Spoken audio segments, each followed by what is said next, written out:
तर आमशा पाडवी नेमके कोण आहेत पाहूयात। नंदुरबारमध्ये 1995 पासून स्थानिक राजकारणाची त्यांनी राजकारणामध्ये सुरुवात केली। 2 वेळा अक्कलकुवा पंचायत समितीच्या सभापतीपदी त्यांची निवड झाली। अक्कलकुवा कृषी उत्पन्न बाजार समितीचं संचालक पदही त्यांनी भूषवलंय।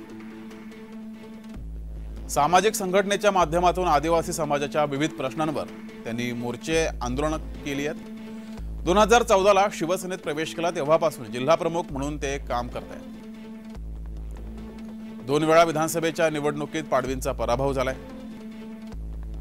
2022 ला शिवसेनेकडून विधान परिषदेवर त्यांना आमदार म्हणून त्यांची नियुक्ती झाली।